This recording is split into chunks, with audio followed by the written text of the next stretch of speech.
नमस्कार बंधुओं, आज गुरु गोविंद सिंह जयंती है। आप सभी को गुरु गोविंद सिंह के इस पावन जयंती पर्व की लाख लाख बधाई स्वीकार हो।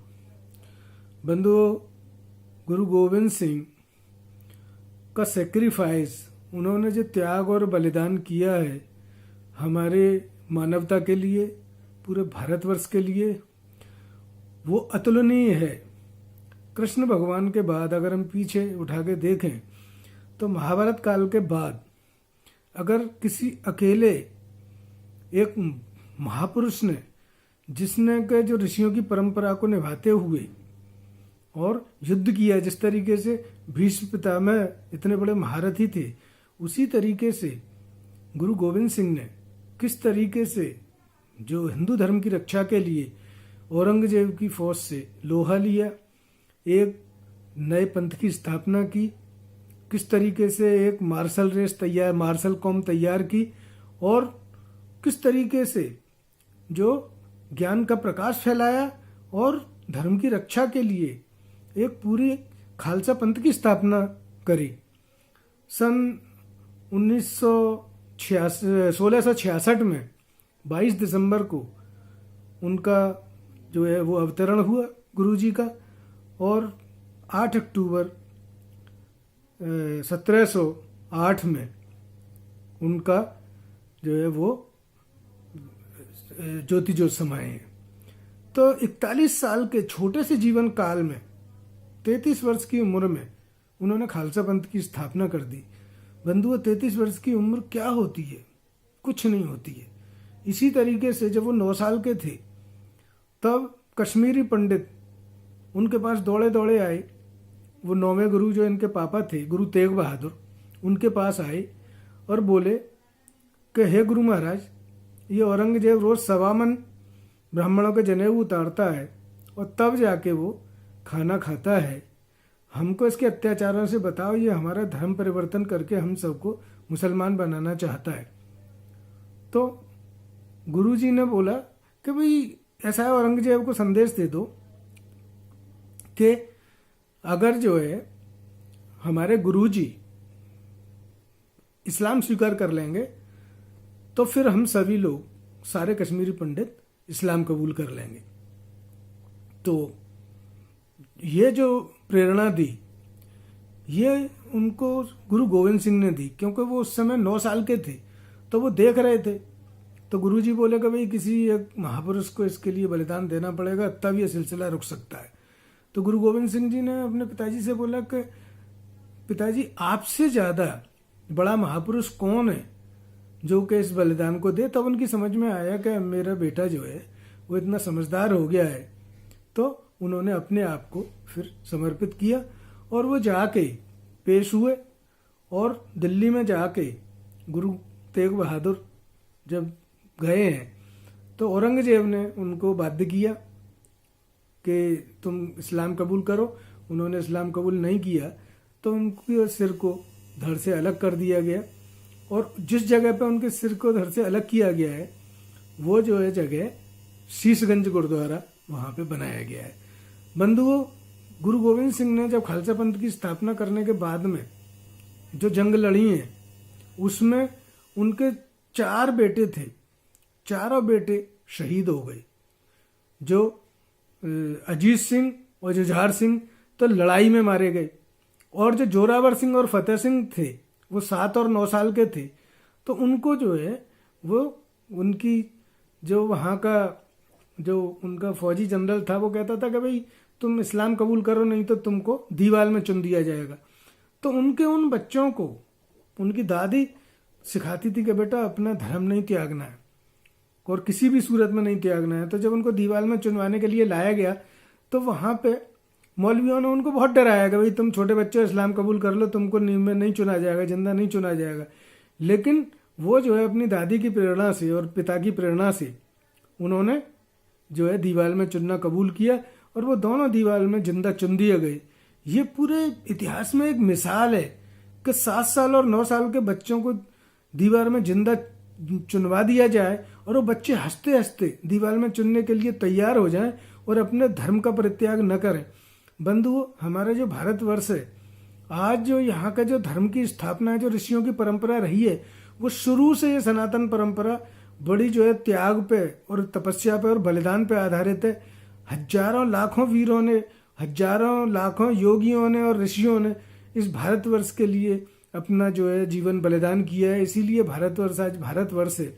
और आप देखें, महाभारत काल के बाद में फिलहाल पिछले 500 साल में इतना बड़ा योद्धा कोई नजर नहीं आता है। और हैं, लेकिन ये योद्धा ऐसे थे जो कि स्पिरिचुअल लीडर भी थे, जिन्होंने पंथ की स्थापना करी, जिन्होंने के साधना सिद्ध करी, जो कि स्पिरिचुअल लीडर भी थे, जिन्होंने के जो है दशम ग्रंथ की रचना भी करी है, तमाम जो है साहित्य की रचना करी है, और जो है वो हमारे देश के लिए, धर्म के लिए अपना बलिदान दिया, अपने परिवार का बलिदान दिया।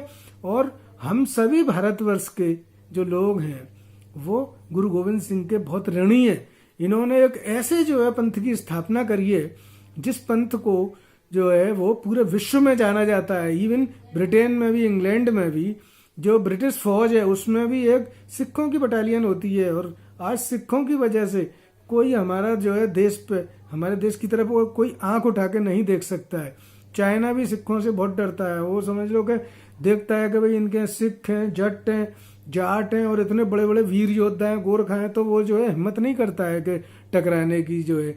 इसी तरीके से गुरु गोविंद सिंह ने जो उस टाइम में जो परंपरा चली आ रही थी 10 गुरुओं की, गुरु नानक देव जी से हैं, तो इनके जो 10 गुरु हैं वो है नानक देव, अर्जुन देव, अंगद देव, अमरदास, रामदास, हरगोविंद, हरिकृष्ण, हरराय, गुरु तेग बहादुर और 10वें गुरु गोविंद सिंह। तो गोविंद सिंह जी के टाइम में एक ऐसा टाइम आया जबकि अमृतसर में कई बहुत सारे गुरु जो है अपनी दुकानें खोल के बैठ गए। जैसे आजकल के टाइम में तमाम जो है धर्म गुरु पैदा हो गए, उसी तरीके से वहाँ पे जो है वो तमाम जो है जो गुरु लोग पैदा हो गए और सब जो है अपने आप को असली गुरु बताते थे। इसलिए जो उस चीज का खत्म करने के लिए जो गुरु गोविंद सिंह ने ये फैसला लिया कि नहीं, अब जो है ये जो इसमें गिरावट आ रही है और धर्म के नाम पे लोग जो है वो पैसा कमाने का धंधा शुरू कर रहे हैं, तो उन्होंने इस जो है जीवित गुरु की परंपरा को समाप्त कर दिया। और उन्होंने जो है बोला कि नहीं, जो 10 गुरुओं की वाणी है वो ग्रंथ बना के हम जो है उस ग्रंथ को ही गुरु मानेंगे। और उन्होंने जो है बोला कि आज्ञा भई अकाल की, तभी चलायो पंथ और सब सिखन को हुक्म है गुरु माने ग्रंथ। तब से जो सिख लोग हैं वो गुरु ग्रंथ साहब को अपना गुरु मानते हैं और वो गुरु जो है ग्रंथ साहब को जीवित गुरु मानते हैं, 10 गुरुओं की देह मानते हैं। वो बोलते हैं कि ये हमारे जो 10 गुरुओं की पिंड है, उनका शरीर है ये और उनकी आत्मा है, और उस पर वो जो है कायम रहते हैं। और एक ऐसा वो जो है गुरु जी ने पंथ चला के ऐसा उदाहरण पेश किया जिसकी मिसाल जो है वो पूरे इतिहास में और हमारे जो है परंपरा में मिलना जो है मुश्किल है। और कहते हैं कि विचित्र नाटक की रचना करी है गुरु जी ने, और विचित्र नाटक में उन्होंने लिखा है कि वो राम और कृष्ण के अवतार हैं, कि राम के बाद राम और कृष्ण का स्वरूप है। तो गुरु जी जो है वो कोई ये नहीं है कि कई हिंदुओं से अलग थे, नहीं। जो सिखों को जो उन्होंने लिया था, जो पंच प्यारे बनाए थे, हैं, तो पंच प्यारे को जो है सन 99 में 30 जो है मार्च के दिन उनको बनाया गया था। जो है उन्होंने खालसा दरबार सजा के खालसा बनाए थे और पंच प्यारों के लिए उन्होंने 5 लोगों को बोला था कि भाई तुम्हारा जीवन जो है बलिदान करना है। और पंच प्यारे जो है वो उनका इस तरीके से एक मनुष्य को बुलाते थे और जो पंच प्यारों में एक प्यारा आता था वो अपने जीवन बलिदान करता था और उसको कैंप में अलग चला जाता था, फिर वहां से खून की धारा निकलती थी। तो इस तरीके से उन्होंने निर्भीक जो है त्याग करने वाले 5 जो है प्यारे चुने और बाद में उनको जो है वो जीवित अवस्था में 5 लोगों को सामने लाए। इस तरीके से 5 बहादुर निर्भीक सिंहों की जो है उन्होंने पंच प्यारों की स्थापना करके खालसा पंथ की स्थापना करी। खालसा का मतलब होता है कि शुद्ध, खालिस, प्योर। तो इस तरीके से प्योर निर्भीक शेर उन्होंने बनाए और फिर 5 खालसाओं से उन्होंने खुद जो है अपने आप को सिंह बनाने की याचना करी और फिर उन्होंने जो अपने आप को सिंह बनाया। पहले गुरु गोविंद सिंह का नाम गोविंद राय था, इनके पिताजी का नाम गुरु तेग बहादुर राय था।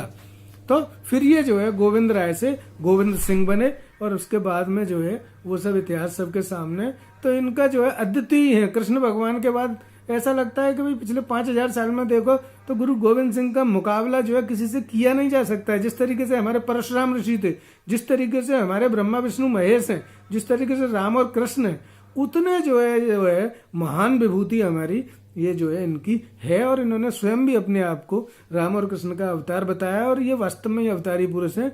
और हम सभी को जो है वो इनका ऋण का कभी हम लोग चुका नहीं सकते। अभी जो है योगी आदित्यनाथ जी ने इनके जो है चारों बच्चों का जो बलिदान हुआ है वो दिसंबर में हुआ है। 21 दिसंबर से लेके 27 दिसंबर के बीच में इनके चारों बेटों का बलिदान हुआ है। और उसको जो है, और इनकी माता जो है वो गुजरी थी, वो भी जो है उनका भी जो है वो बलिदान उसी में हुआ। तो ये जो बलिदान हुए हैं, ये जो है तो इन्होंने जो बलिदान दिवस मनाया है योगी आदित्यनाथ जी ने अपने घर पे, वो अपने सिर पे गुरु ग्रंथ साहब को रख के लाए थे। मोदी जी हैं वो जो है अपना कितनी इनकी वो करते हैं भाई, कि जो उन्होंने जो है किसानों के आंदोलन को गुरु पर्व पे, गुरु नानक देव जी के जो है पर्व पे ख़त्म किया, और वो जाते हैं मत्था टेकते हैं। वो जो है उन्होंने अफगानिस्तान से जो है गुरु जी के स्वरूप को वहाँ से मंगवाने के लिए स्पेशल विमान भेजा, और वहाँ से सिखों को और जो है गुरु ग्रंथ साहब को बिल्कुल मंगवाया, और उसके लिए बहुत उनको रेस्पेक्टफुली यहाँ पे इंडिया में लाके उनको स्थापित कराया। तो बंधुओं, ये जो है जो गुरुओं की परंपरा जो है, जो 10 गुरुओं की, ये हमारी ऋषि परंपरा है।